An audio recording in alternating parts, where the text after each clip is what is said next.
If Godzilla is Japan's walking nuclear metaphor, then Godzilla vs. Biollante is the fever dream you get falling asleep in a genetics lab surrounded by vinyl kaiju toys and VHS tapes.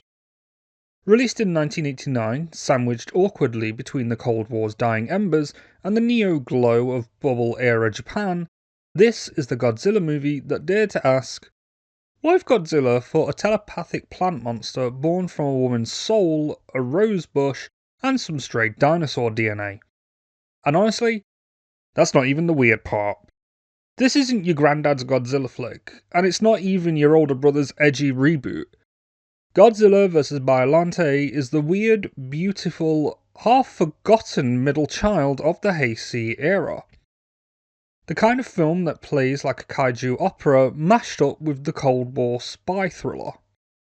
Then sprinkled with just enough bio-horror to make you think the fly might crawl out of a test tube at any moment.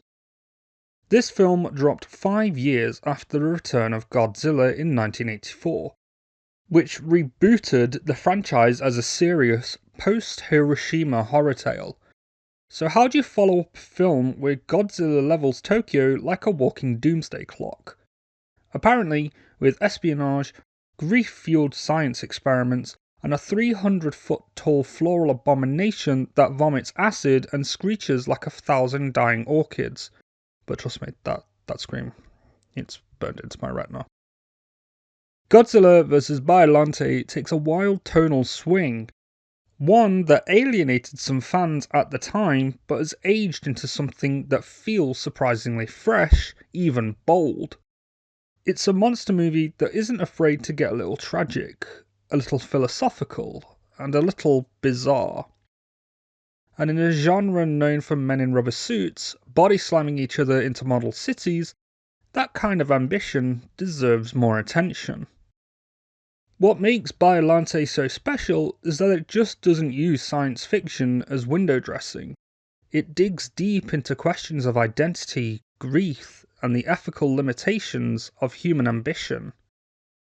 Dr. Shiragami's attempt to resurrect his daughter through genetic manipulation isn't just the catalyst for the plot, it's the emotional core of the film. Biollante as a creature isn't evil, she's tragic. She's what happens when science tries to fill a void that only healing can. Godzilla, by contrast, is no longer just a natural disaster in scales.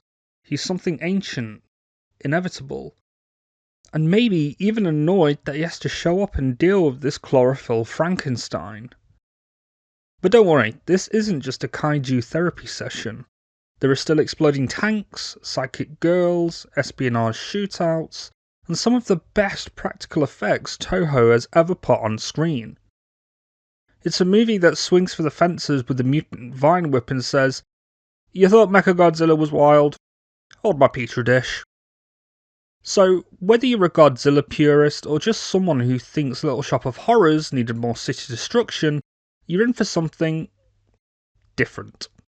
Something bold, something green. This is Godzilla vs. Biollante, and it may be the boldest Godzilla film you've never truly seen. To understand Godzilla vs. Biollante, we need to go back to the 1980s, a decade of transition, not just for the Godzilla franchise, but for Japanese cinema and global pop culture at large.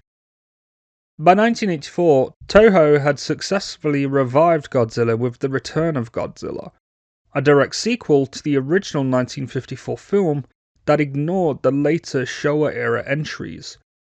It was darker, more serious, and politically charged. Returning Godzilla to his metaphorical roots as a symbol of nuclear devastation in a world still haunted by the Cold War. The reboot was a financial success, but creatively, Toho was at a crossroads.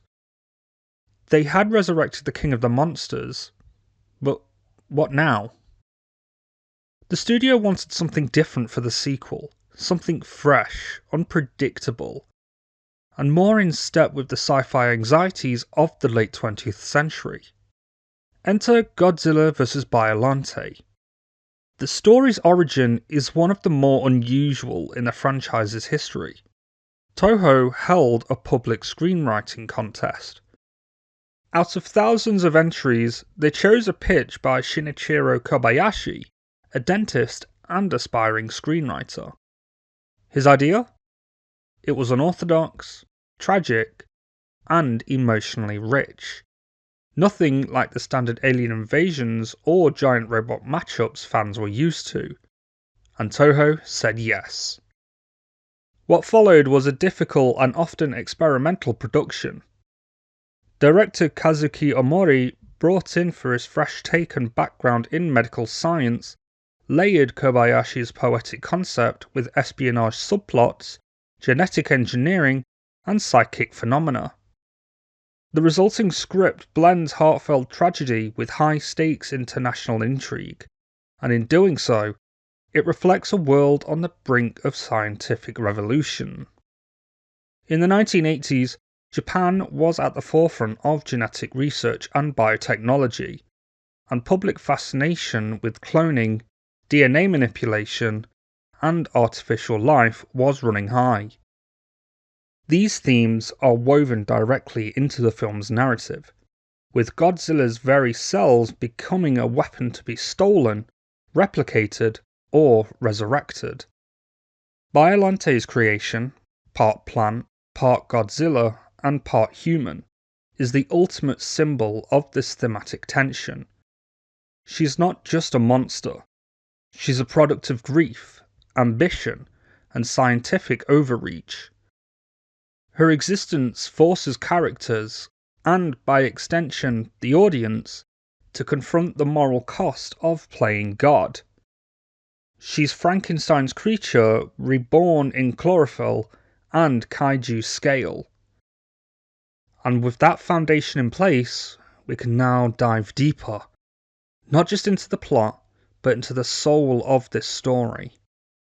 Because Godzilla vs. Biollante isn't just about monsters colliding, it's about what we create when we try to fix what can't be fixed, and what happens when the past refuses to stay buried. The film opens in the smouldering aftermath of Return of Godzilla. Godzilla has been driven back into the ocean, but its cells, G-cells, have been scattered across the battlefield. To governments and corporations, this is no longer just biological debris, it's opportunity. G-cells contain the secrets to regeneration, power, and potentially immortality. And of course, everyone wants them. We meet Dr. Genshiro Shiragami, a grieving biologist who lost his daughter, Erika, in a terrorist bombing at a genetics lab in the Middle East. Devastated and disillusioned, Shiragami retreats to Japan with Erika's cells preserved in a rose. As bizarre as it sounds, the rose becomes his way of keeping her spirit alive, a quiet, haunting symbol of unresolved grief. Japan, now in possession of Godzilla DNA, begins experimenting. But Shiragami goes a step further. He fuses Erika's rose with G-cells in a desperate attempt to make her something more. The result is a new organism. One that is rapidly mutating and developing an intelligence of its own. Thus, Biollante is born. Meanwhile, a volcanic eruption awakens Godzilla from his slumber. He senses something. A presence. A familiar biological echo. One that calls to his DNA. Drawn by the signal of the G-cells, Godzilla makes landfall once again, laying waste to everything in his path. We're introduced to Miki Segusa, a young psychic who feels a strange link to both Biollante and Godzilla. Her presence marks the beginning of a new narrative thread in the Heisei series. One where psychic energy and spiritual trauma become part of the kaiju equation. Whilst all of this unfolds, the film layers in a tense subplot of espionage and sabotage. Foreign agents, particularly from a shady organization called Biomajor, are racing to steal Godzilla's genetic secrets. This isn't just a monster movie. It's a sci-fi spy thriller about the commodifications of biology. Biollante, still in her initial plant form, rises from the swamps. A grotesque, beautiful hybrid of vine, fang, and sorrow. Godzilla arrives, sensing competition, and the two titans clash. Despite her size, Biollante is no match yet. She is destroyed. Or so it seems. Japan deploys the Super X-2, an upgraded flying tank, to slow Godzilla down. It fails. Again. But it buys time for a risky plan. Using anti-nuclear energy bacteria to weaken Godzilla from the inside, a literal weapon of microscopic hope. Just when Godzilla begins to recover, Biollante returns, this time in her final, monstrous form. Towering, animalistic, and unrecognizable from her former self. She is no longer just a rose. She is a godlike force of nature. The second battle between Godzilla and Biollante is vicious, beautiful, and ambiguous. It's not a clear victory for either side. Godzilla, weakened, retreats into the ocean. Biollante, her form dissolving into golden spores, ascends into the atmosphere. A vision of Erika appears in the clouds, suggesting her soul is finally at peace. The chaos fades, but the ethical questions remain. At the core of Godzilla vs. Biollante is one of the most haunting questions in all of science fiction. What happens when we try to conquer death, not for power, but for love? Dr. Shirogami's grief over the loss of his daughter isn't just a backstory detail. It's the emotional engine of the entire film.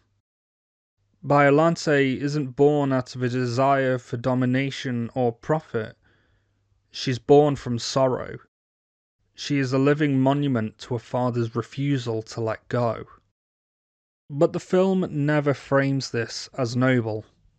Instead, it suggests that mourning, when corrupted by scientific hubris, can lead to tragedy far greater than the original loss. Shirogami doesn't resurrect Erika. He creates something else entirely. Something he doesn't understand. Something he can't control. Biollante is a kaiju-sized metaphor for grief turned monstrous. Rooted in good intentions, but twisted by denial and desperation. Much like Frankenstein or Jurassic Park, Godzilla vs. Biollante is deeply suspicious of unchecked scientific ambition. G-cells represent the ultimate scientific prize, the key to regeneration, weaponization, maybe even godhood, and everyone wants a piece. The Japanese government, foreign agents, corporations, no one ever stops to ask, should we? They just ask, how fast can we get it? The film paints a bleak picture of science being hijacked by politics and profit.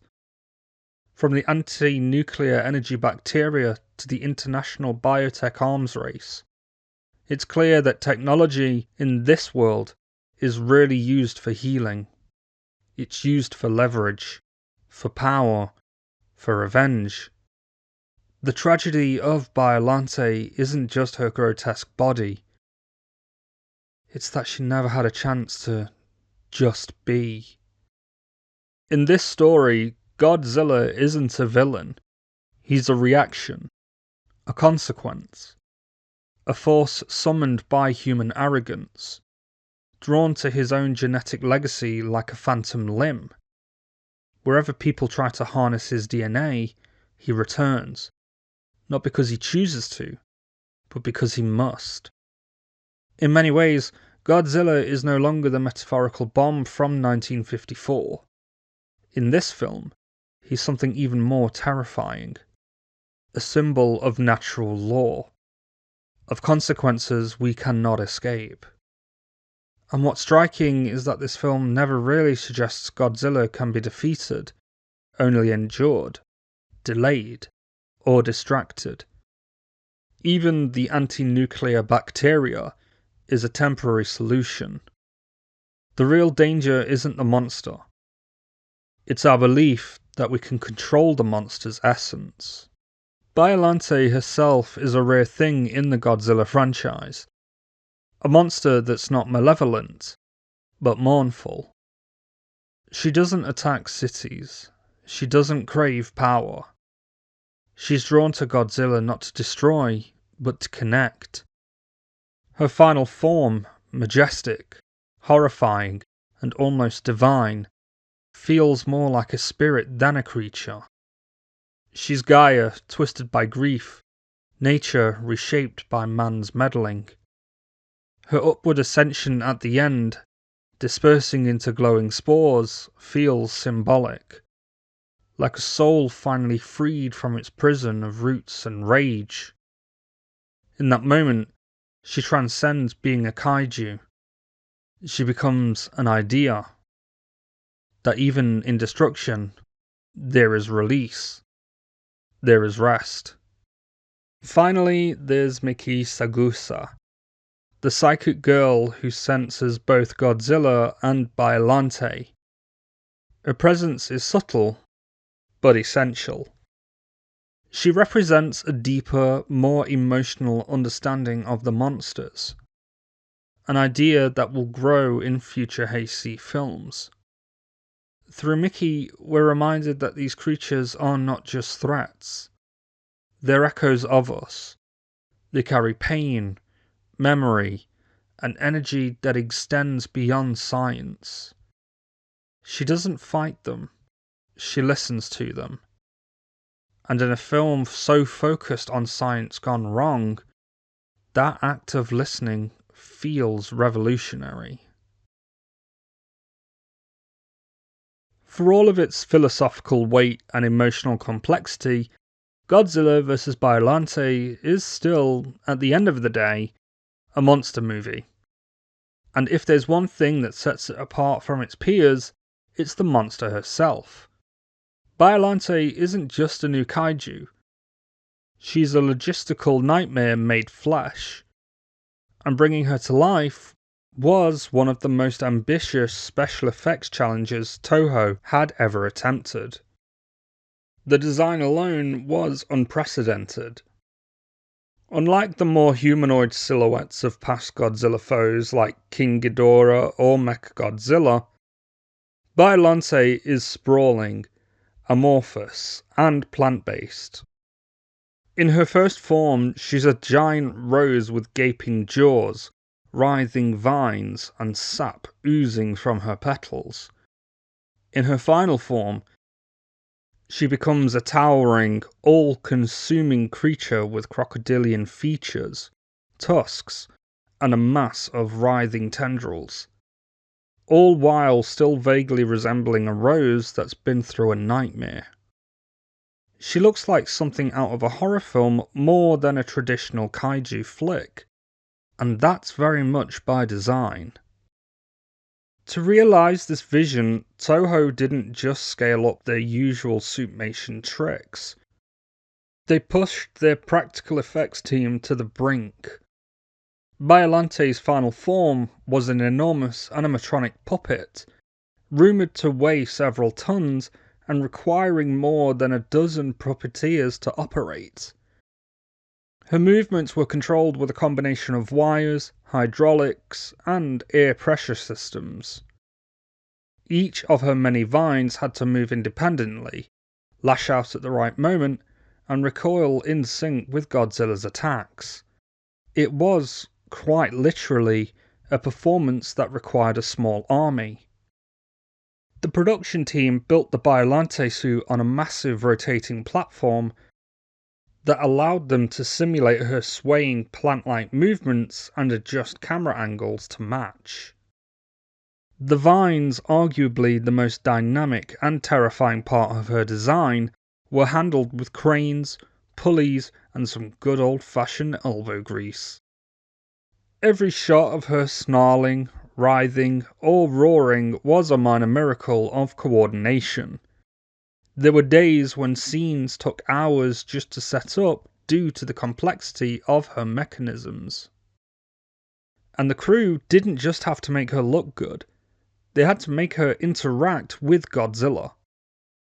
Actor Kenpachiro Satsuma, sweating it out inside the Godzilla suit, often had to navigate attacks from puppet-controlled vines that could knock him off balance if mistimed. The fight scenes were choreographed like a wrestling match between a man in a suit and a living jungle. The result is one of the most visceral, tactile monster battles in the franchise, full of unexpected movement and sheer physicality. It's also worth noting that Biollante was created at a time when CGI was still in its infancy. Everything you see on screen, from her snarling jaws to her bleeding vines, is practical. Real effects, real craftsmanship, real risk. And that ambition wasn't just visual, it was financial. Godzilla vs. Biollante was one of the most expensive Godzilla films ever made at the time, with much of the budget going straight into the effects department. It was a gamble, and one that didn't quite pay off at the box office. But over time, Biollante has become something of a cult favourite among fans, myself included, not just for her originality, but the sheer artistry it took to make her feel alive. She's not just a monster. She's a monument to what can happen when filmmakers reach for something new, even when it's difficult, even when it doesn't make sense on paper. When Godzilla vs. Biollante premiered in 1989, Toho had high hopes. It was their most expensive Godzilla film to date, a bold swing with a brand new monster, cutting-edge effects, and a story that dared to mix genetic engineering, spiritual grief, and international espionage. It was meant to usher in a new era of Godzilla films, more mature, more relevant, and much more experimental, pardon the pun. But in Japan, the response was muted. The film underperformed at the box office. It didn't flop, but it didn't light the world on fire either. Part of the problem was timing. Japanese audiences in the late 80s were looking for either pure spectacle or family-friendly nostalgia. Not an introspective sci-fi thriller about a grief-stricken scientist turning his daughter into a kaiju plant. Critics were divided. Some praised the ambition, others found the plot dense and the pacing uneven. For a film that went so far out on a limb, another pun fully intended, it didn't get the embrace it deserved. In the West, the situation was even worse. The film didn't receive an official US home release until years after its debut. For many American fans, Biollante was a whispered name, an elusive entry in the franchise. Barely glimpsed on bootleg VHS tapes or mentioned in hushed tones in fan forums. For a time, it was the lost Godzilla movie of the modern era. And yet, over the decades, something remarkable happened. The film endured. It grew. Slowly, quietly, just like Biollante herself. It took root in the hearts of longtime fans and new viewers alike. When it finally hit DVD and Blu-ray, people were stunned. Here was a Godzilla film unlike any other. Somber, strange, emotionally complex, and visually unforgettable. Today, Godzilla vs. Biollante is often cited as one of the best films of the Heisei era, and for some, one of the best Godzilla films ever made. It's revered for its originality, its willingness to take risks, and for introducing one of the most compelling and tragic monsters in the franchise. Biollante herself is now a fan favourite, appearing in comics, video games, and merchandise. Her legacy finally blooming decades after her debut. Most importantly, the film is now recognised as a transitional point in the Godzilla canon. It was the moment the franchise tested how far it could stretch, emotionally, thematically, and artistically. Without snapping the roots that held it together, it laid the groundwork for future films to explore psychic connections, biotechnology, and moral ambiguity. It dared to slow down, to ask questions, to mourn. In the end, Godzilla vs. Biollante wasn't the hit Toho expected, but it was the seed of something greater. A film ahead of its time, misunderstood in the moment, but now seen for what it truly was. A bold, beautiful anomaly. A rose blooming in the shadow of giants.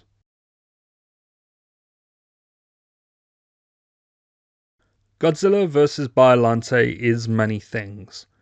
A cautionary tale, a creature feature, a spy thriller, and a meditation on grief too large for any one man, or monster, to contain.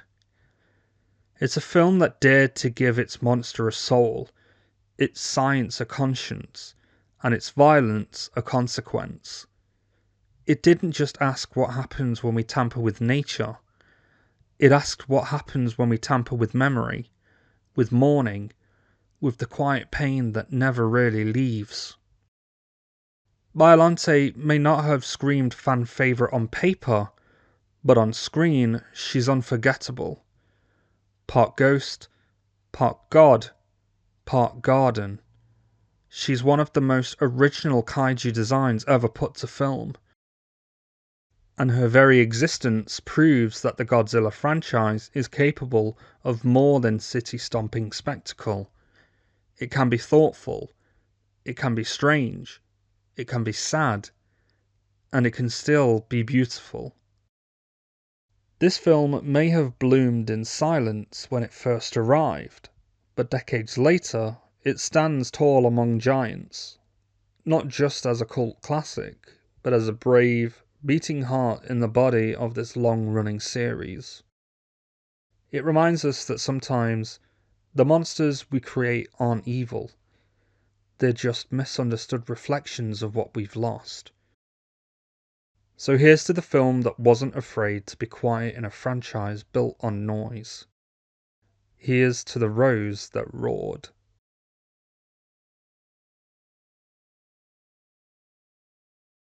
Thanks so much for watching, and if this deep dive gave you something to think about, hit like, subscribe, and share it with a fellow kaiju fan.